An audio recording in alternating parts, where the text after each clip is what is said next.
We're very excited to be working with Microsoft. And we were just talking earlier, you've had a fascinating journey at Microsoft, right? Working for all three CEOs, not always in marketing. So I thought it would be great if you could just tell the audience a little bit about that, because I just found it so fascinating. Sure, Shane, thanks. So I'm Colleen Tyler. I lead our global partner marketing and GTM organization. I have been at Microsoft for decades, but have had the opportunity to work in a variety of marketing roles and haven't had to leave the company. So I feel very blessed. So I think to say Microsoft has a large channel marketing program is probably the biggest understatement of the day.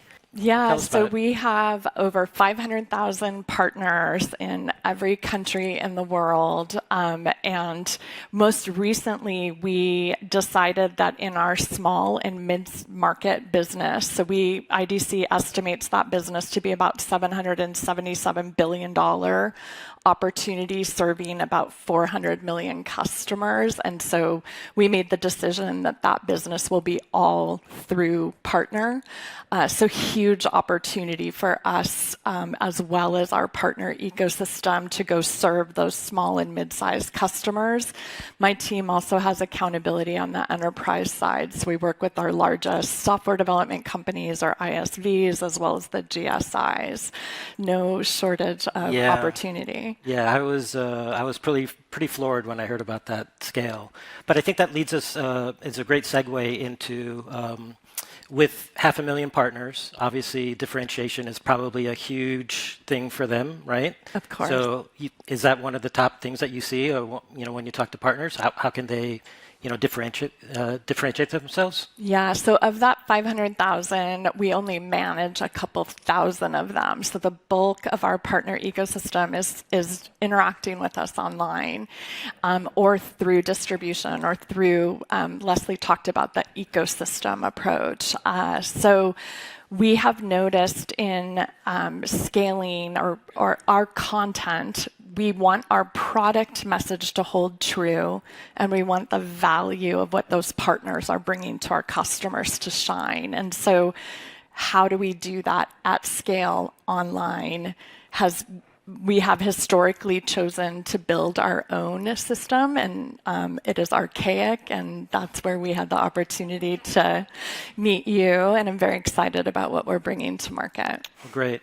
Yeah, so we've seen from our data, and we have the slide up here, 9 out of 10 partners, they're looking for highly customized, personalized information and content just for themselves, right? So these partners, they're not coming to a system. It's not like they're, using Excel or something where everybody does the same thing, with just slightly different numbers.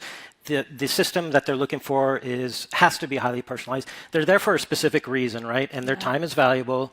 They're there. They know what they need to get done, and they want to try to get it done as quickly as possible and get out. So to us, that was a huge opportunity. I mean, 9 out of 10, it might as well be 100% of partners, right, at that point. Yeah. So, and as Daniel mentioned, before we started building structured AI, which you'll see here in a few minutes, we've had other AI products in our current product, and we've had customers using those. And that's given us a huge opportunity to understand what partners are looking for and asking for. We've been looking at the data. I think the panel that was here before us, several people talked about, you almost get to read partners' minds, right? Because they're actually telling you what they're looking for and what they want. And even when they don't find what they want, you can see some of their frustrations because some of them, they can sometimes take it out on the computer. But it's a wealth of information, and I think personally, and we think at Structured, this is one of the biggest opportunities there is in terms of giving partners what they want. So, as I mentioned, we've been looking at the data, and I'll click through here, and I don't think it's any secret to you folks that the partners they're desperate for really targeted information, and their time is valuable, I think from a vendor perspective, you also want to make sure that the information they get is sort of vendor approved and it's going to be the most effective thing that they need to do, right? So obviously having controls over that and being able to oversee that is a big piece of what you guys look at from a marketing perspective, right? We do. And I think the other thing, like we have a very valuable brand that partners want to leverage. And so I think Udi talked about like, how do you manage that brand while letting tens of thousands of partners take that same brand to customers is really important. We have thousands of product managers across probably thousands of products that want to make sure their message is up to date and accurate and in the hands of our partners. So all of those things coming together, and nobody has any more time in their day. So it is critical that we figure out how to do this at scale. Yeah, and I think that's an important point, because even if you don't have the AI tooling there today, that doesn't mean your partners aren't using AI elsewhere, right? Correct. There's in every organization, if you don't have the AI tooling formalized and there's shadow AI, right? Everybody's pasting stuff in the ChatGPT, right? And when they do that, number one, you can't control the response, right? You don't know if it's on brand or if it's going to be harmful, to the brand or to the mission, and you don't get any of that data. You don't get to see what they're asking for, right? And so I think having that accessible in the platform that they're coming to look for their content and other things is critical. So, we looked at the data, and these are the top 3. So obviously this doesn't add up to 100%. So we found that about a third of partners that come in, a third of the partner needs in terms of what they're looking for, it has to do around content and creation, right? I mean, that's no surprise. That's kind of what, the core of the platform. But then we also found some interesting things. Another quarter, so 1 out of 4 partners are coming in, and maybe they're not looking for anything specifically from a actionable marketing standpoint right then and there, but they want product information. And, it seems, we were surprised by it because product information is out there on the web, right? You would go to the website or, the vendor's website, and you would get product information or any of the other materials that you have. But, no surprise, people don't want to read all that, right? They just want to know. So we've seen in our platform, partners come in and just ask for like really direct product information about specific products that maybe have nothing to do with marketing, but they're there. So that's got to be another huge opportunity too, to sort of consolidate a lot of information in the one place for partners, right? Yeah, and I think that's the beauty of AI, right? So you can point the AI and train the AI. We have so much governance. So we spend time, money, and humans on governing content, or did until AI came along. And so the opportunity to take down content that is no longer relevant, or product messaging that we're updating all the time based on data we get. And I want my partners to have the latest at their fingertips. So this is another great opportunity. I think the other thing, Microsoft has lots of different ways to get in the door digitally. And so having services that bring information together about the product and the partner program together is also very exciting.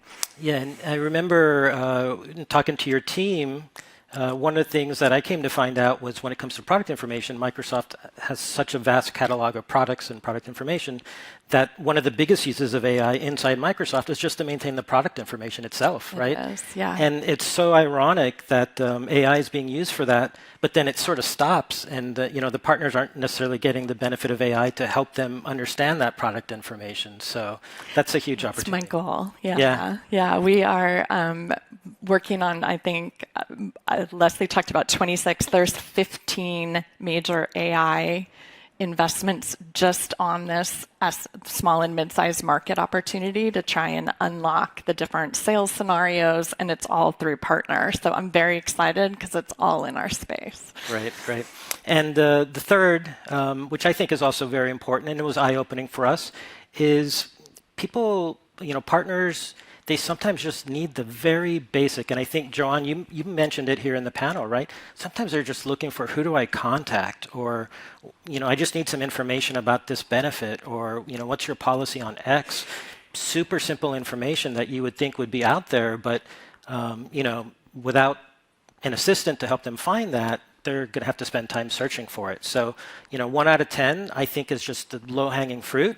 That and I think that's a huge part of partner engagement too, right? They come to your platform, obviously they're looking for content and product information, but if they ask a simple question and they don't get a simple answer, they're gone, right? So that, the value of that has diminished for them quite a bit. Okay, so this is the partner logs in, they land on your partner portal, and this top part here, I think and we think is probably the most impactful, lowest hanging fruit thing that you can do today to your partner experience, right? And it's just putting AI front and center. And you have to have the right AI, like we talked about. The AI has to work, has to give them the right information back. But beyond just from an information and content finding or discovery standpoint, the beauty of this too is the onboarding process for your partners has become zero effort now, right? Everybody knows how to type in a prompt.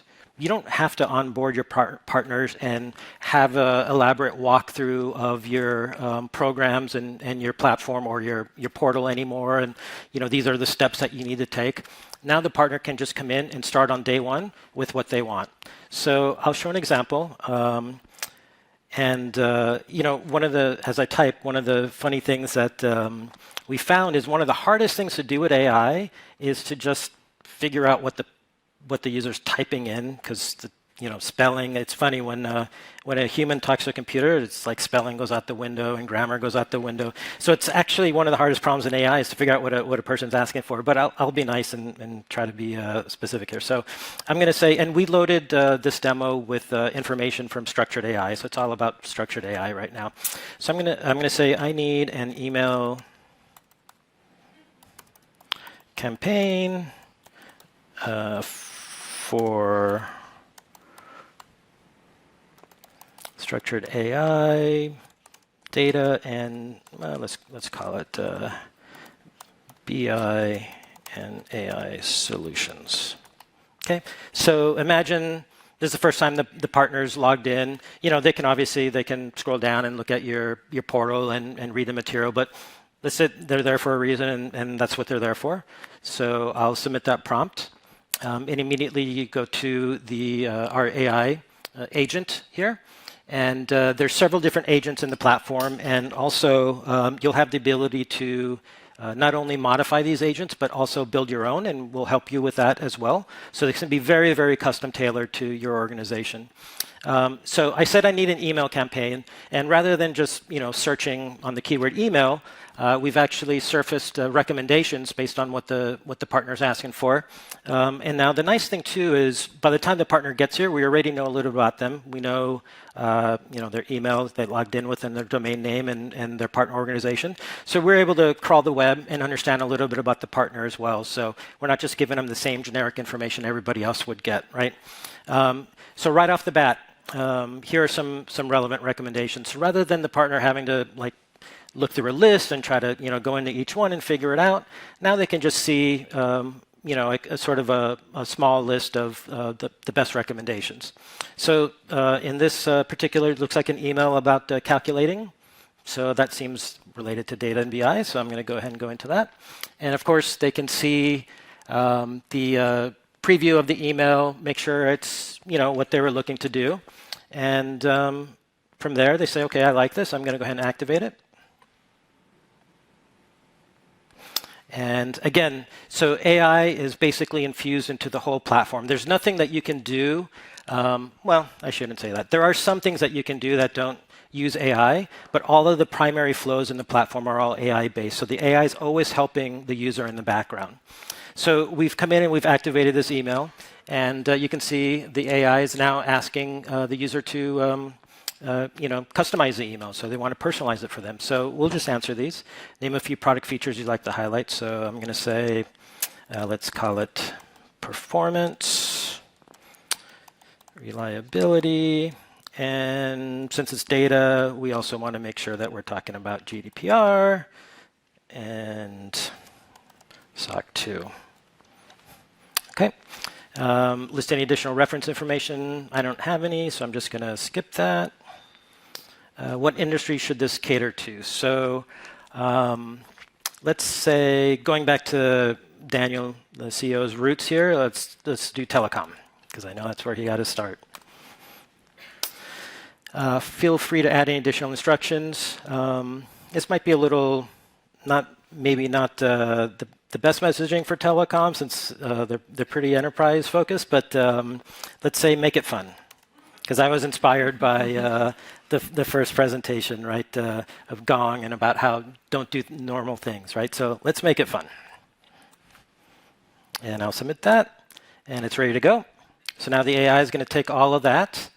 And by the way, these questions are things that you can, based on the campaign or the asset that you have in the system, you can configure the AI to ask the question. So you can get it very tailored to like the specific message that you want to get across with your campaign, so the partners get that message across.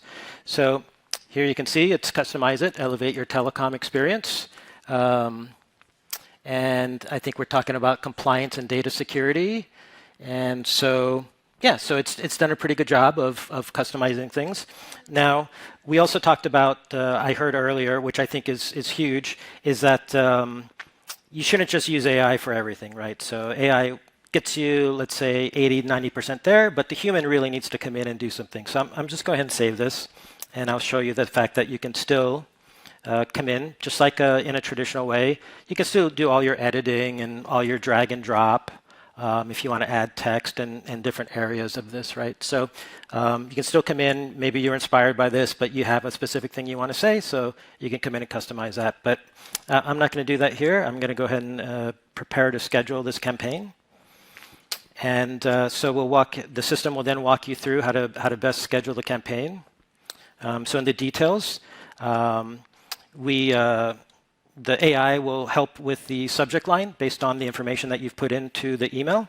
And of course, you've got the sender information. It knows who I am, so it pre-filled it out there for me.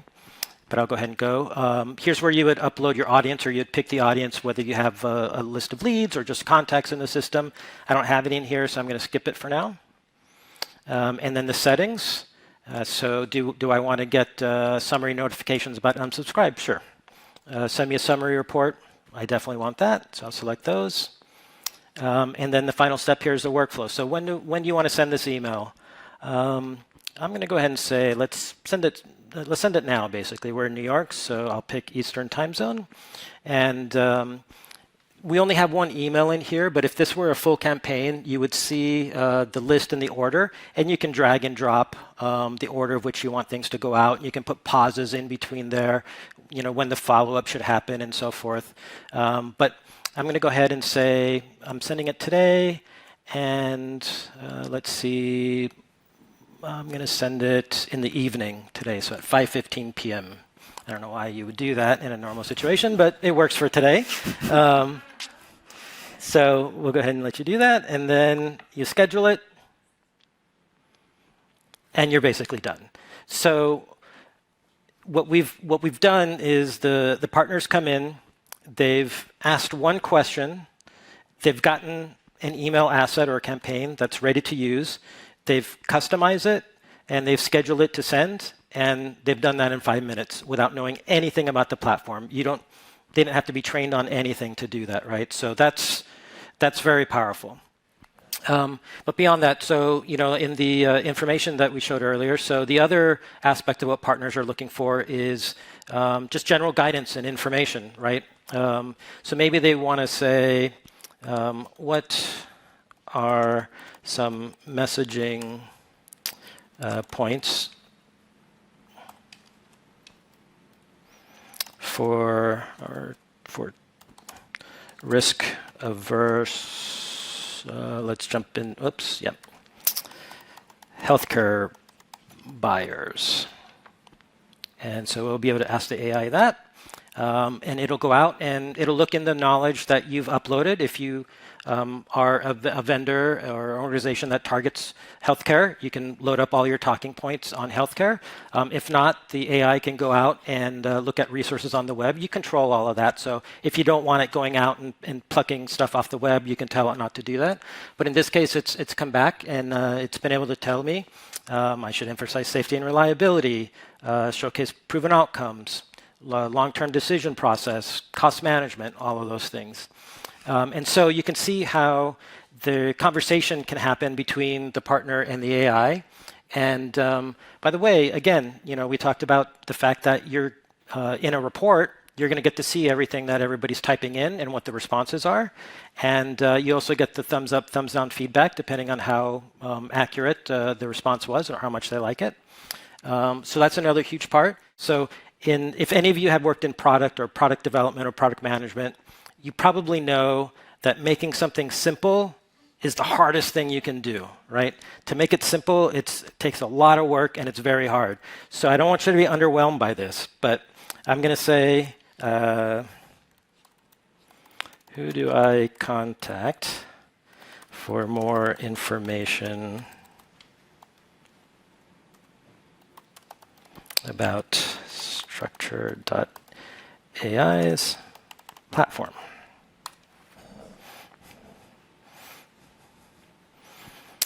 And so the AI is going to go off and think. And of course, we're not a big organization, so there's not a lot of different places you can ask for information. So it said to talk to sales, and it gave the phone number. But imagine, you have like Microsoft. There's many different areas of the program, different people that you might need to contact for MDF versus other things. So the AI, of course, knows all that and can put the partner in touch with the right person at the right time, and you don't lose their engagement and so they're not moving on to something else, and you actually, can capture what their intent right there and there.